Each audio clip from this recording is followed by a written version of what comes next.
Well, hey everybody, and welcome to yet another week of discussion in your groups. As we get started in this discussion time, I have a couple of questions for you to consider. Just think about these in your mind. How has your week been? How are you feeling coming into this time? Okay, do you have that picture in your mind right now, those answers to that question? Let me give you a few seconds to think about it. How are you feeling coming in?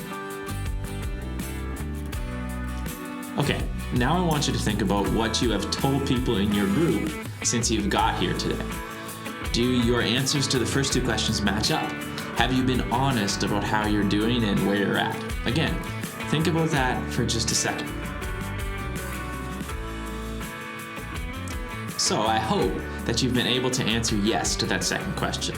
I hope that what is going on with you inside and internally and personally is what you have been bringing to this group. I hope that you feel like you can be yourself in your group exactly as you are. Whether you have had an amazing week, a crappy week, or just an okay week, if you came into this group feeling like a horrible parent, successful, or like your life is falling apart, whether you have been thriving in your relationship with Jesus or you haven't acknowledged his existence since last week, I hope that you feel that you can be honest about where you're at in your group. But I also know that this isn't easy. I know that when I go to my group each week, I sometimes want to hide behind surface level conversation and not get vulnerable. There have been weeks when I look back on the group and realized I wasn't authentic. Not only did this make my experience of the group less than what it could be, it also robs my group members of the real me. You are a gift to your group. You add something that nobody else can bring. Your thoughts, your experiences, your questions are unique and will contribute in positive ways to your group. So during this discussion, give it a shot. Be you. To help your group continue to get to know each other and to give you a chance to be authentic, I thought I'd give you a question that's a little less consequential. Here is the question for you to discuss as an icebreaker. Let's say you have an evening off, no responsibilities, no house projects, no cleaning, no catching up with friends necessary, no bills to pay. This evening is totally free and you can do whatever you want. What will you do? Discuss that with your group right now. What would you do with a completely free evening?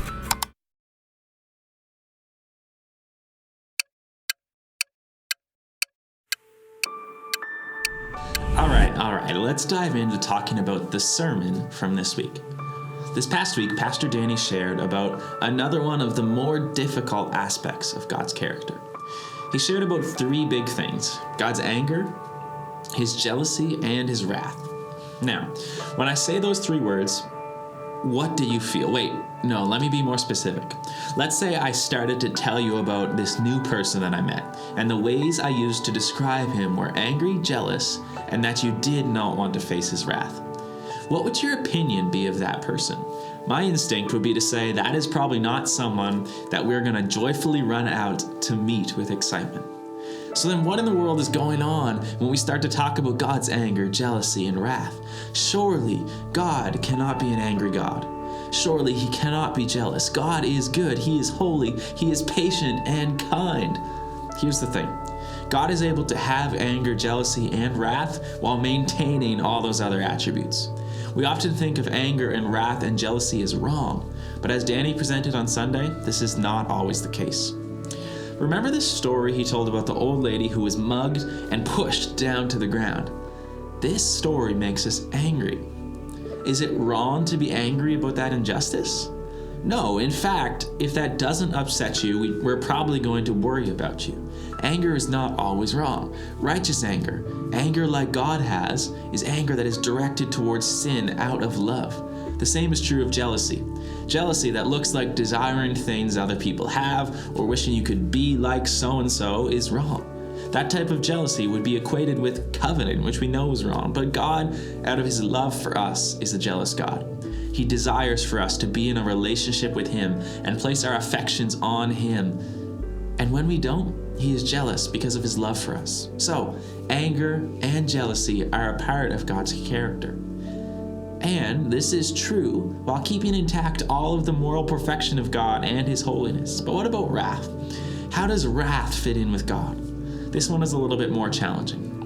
Danny talked about wrath as God's anger and jealousy in action. When God's anger and jealousy lead to him acting in a way to make right the things that are causing him to be angry and jealous. This is where a lot of people get stuck when talking about God. How can God punish us and still be loving? This is a very difficult question. Pastor Danny made a statement that helps us take steps in the right direction, though, when we're trying to understand and look at the wrath of God. And I want us to zero in on it for a minute. Here's the quote. He said this: God must deal with sin. When God exercises his wrath, he is dealing with sin. Pastor Danny went back to the old lady who was mugged and pushed down. Would it be right for you to witness that and do nothing? No, it's right for you to step in, to call out the injustice, to try and help the police find who did it. That is the right thing to do. But what about God? When he deals with sin by his wrath, we seem to think that is wrong, that he should love us instead. And I think we struggle with this because in the story of the Bible, in God's story, we're not always the old lady who gets mugged, or we're not the person who sees it happen. To God, we are often the person doing the mugging. So when Danny says that God must deal with sin, he's saying that God must deal with my sin. And that is hard. So here's what I want you to discuss. Based on everything I just shared, do you agree that God must deal with sin? Why or why not?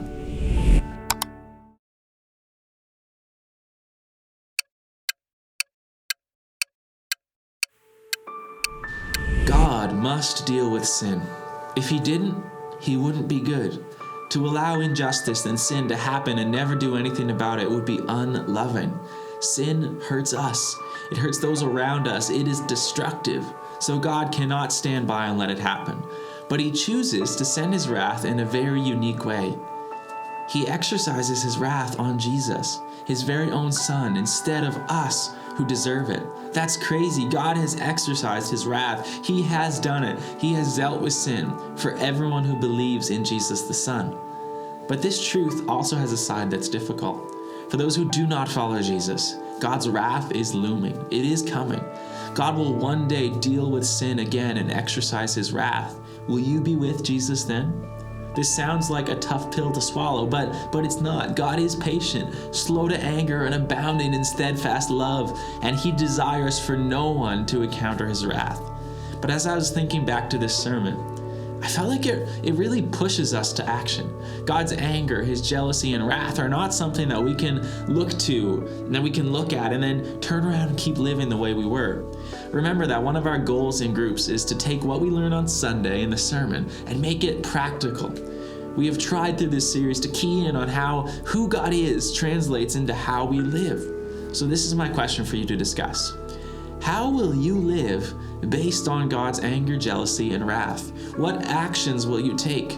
Will it be dealing with unrighteous anger or jealousy in yourself? Maybe repenting of sin and coming to Christ? Taking evangelism more seriously? Doing something about sin in the world? Are there things God is calling you to be angry about or jealous of in a holy way? What is the proper response to this truth? How will you live based on God's anger, jealousy, and wrath? Discuss that now with your group.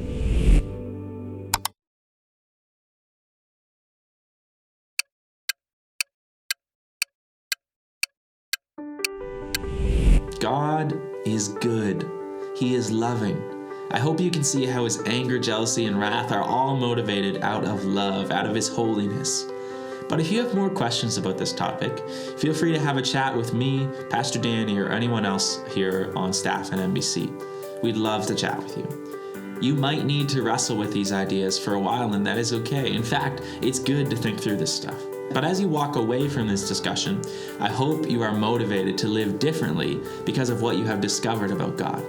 But now it's your turn. Take some time to discuss with your group any personal thoughts from the message, or raise something God has been teaching you as you have been with him over the past week. Keep the conversation going. I'll see you next week.